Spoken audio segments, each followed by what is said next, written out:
नमस्कार दोस्तों, मैं डॉक्टर विनीता पांडे एक बार फिर आपके सामने उपस्थित हूँ। और आज हम बात कर रहे हैं कि एमएड सेकेंड सेमेस्टर जो होता है, मास्टर ऑफ एजुकेशन का सेकेंड सेमेस्टर जो होता है, उसमें हमें वास्तव में क्या क्या पढ़ना होता है, कौन कौन से पेपर पढ़ने हैं और कौन कौन से प्रैक्टिकल पढ़ने हैं। तो आइए जानते हैं कि हमें यहाँ पर क्या देखना है। तो सबसे पहले पर्सपेक्टिव और प्रैक्टिकल, ये दो चीज़ें होती हैं आपके एमएड के सिलेबस में। तो पर्सपेक्टिव अर्थात थ्योरी पेपर जो होते हैं, उसमें कोर्स 6 के नाम से आपका फिलोसॉफिकल पर्सपेक्टिव ऑफ एजुकेशन है, जिसको हम शिक्षा दर्शन के परिप्रेक्ष्य में पिछले पार्ट में भी हमने इसको पढ़ा है। इसका सेकंड पार्ट जो होता है वो यहाँ पर होता है और इसमें आपका 100 मार्क्स का टोटल पेपर होता है और 20 आपका इंटरनल और 80 आपका एक्सटर्नल पेपर होते हैं।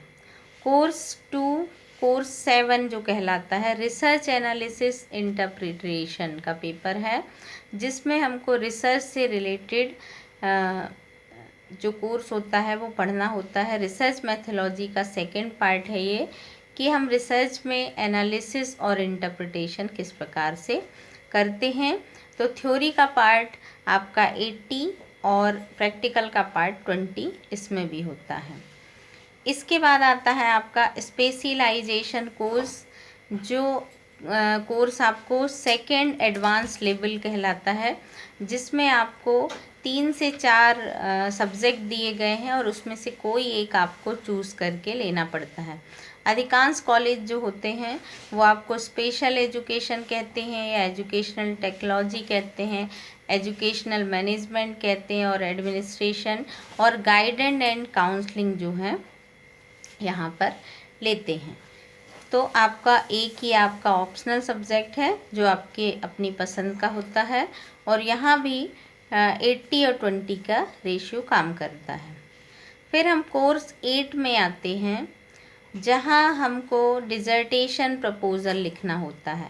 पिछले सेमेस्टर में हम जो पढ़ते हैं वहाँ हम review of literature, critical reading of literature के नाम से लिखते हैं, लेकिन सेकेंड सेमेस्टर में जब हम आते हैं तो हमें जो डिज़र्टेशन बनाना है या हमें जो रिसर्च करनी है उसका प्रपोज़ल लिखना हमको आना चाहिए।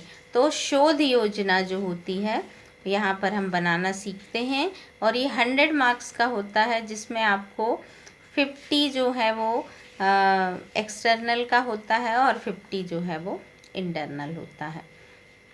फिर आपका प्रैक्टिकल के लिए आपको साइकोलॉजी प्रैक्टिकल होता है, जहाँ पर आपको कुछ मनोविज्ञान से संबंधित प्रैक्टिकल कराए जाते हैं और उनमें से कोई एक प्रैक्टिकल जो होता है वो आपको फाइनल एग्ज़ाम में पूछा जाता है, आपको वो लिखना होता है।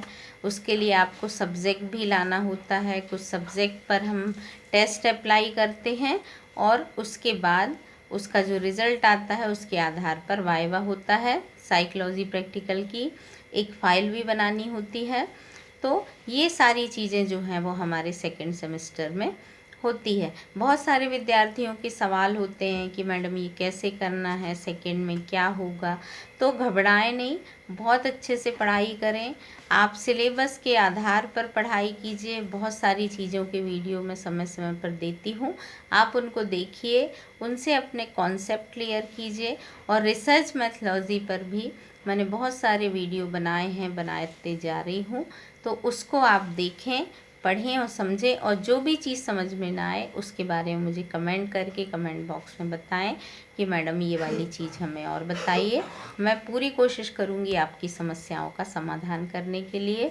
तो ये सारे वीडियोस जो हैं आपकी पीएचडी की डिग्री में, रिसर्च की डिग्री में भी काम आएंगे।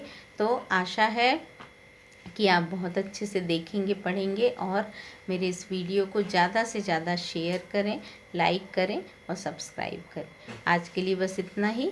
धन्यवाद।